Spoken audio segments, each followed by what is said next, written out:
धार के ऐतिहासिक भोजशाला जो कि मां सरस्वती मंदिर घोषित हो गई है, लेकिन यहां पढ़ी जाने वाली नमाज आज भी विवाद का मुद्दा बनी हुई है।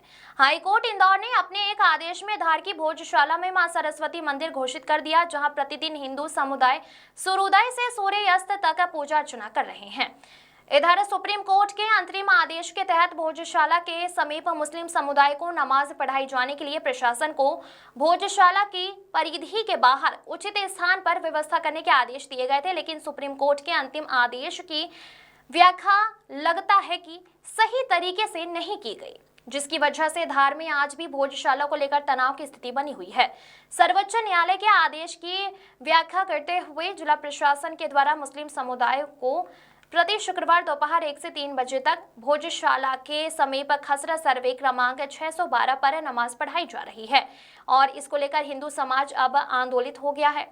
हिंदू समाज का आरोप है कि भोजशाला में नमाज 300 मीटर की अवधि के बाहर कराई जाए। जिला प्रशासन सर्वोच्च न्यायालय के अंतरिम आदेश का पालन नहीं करवा रहा है। शैलेंद्र जोशी की रिपोर्ट। सर, हिंदू संगठन ने आज ज्ञापन दिया है, आपने ज्ञापन भी दिया, क्या है? आज जो 1 बजे के लगभग जो सकल हिंदू समाज ने एक ज्ञापन दिया है और उसमें जो भोजशाला है उससे संबंधित जो विषय उन लोगों को उल्लिखित किया है, क्योंकि ये न्यायालयीन विषय है और अभी सब जुडिस है, तो इस संदर्भ में जो भी वैधानिक तथ्यों को परीक्षण करते हुए संबंध में आगे इसमें कार्रवाई की जाएगी। सर, बार बार जिला प्रशासन पे आरोप लगा रहे हैं कि भाई इन्होंने न्याय नहीं करा, तो इस मामले में क्या स्पष्ट कहना है आपको?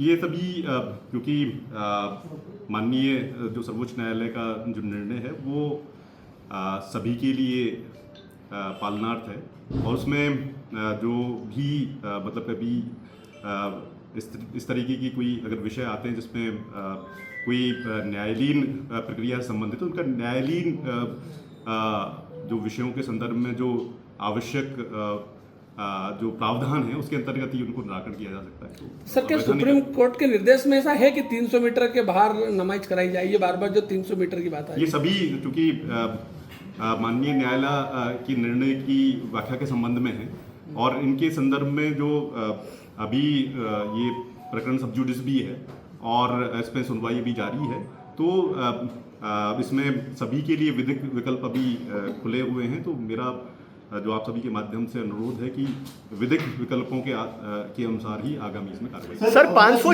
सर्वे नंबर 596 और 612 को लेकर कंफ्यूजन है सर, वहाँ स्थिति स्पष्ट नहीं हो पा रही है।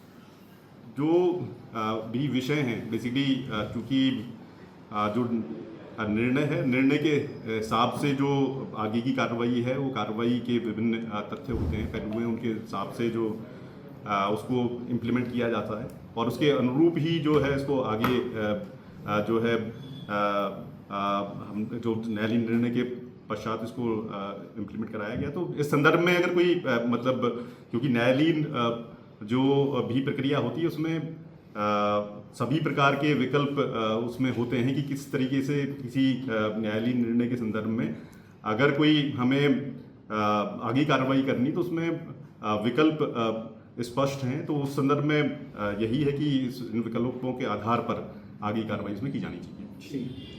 ठीक है।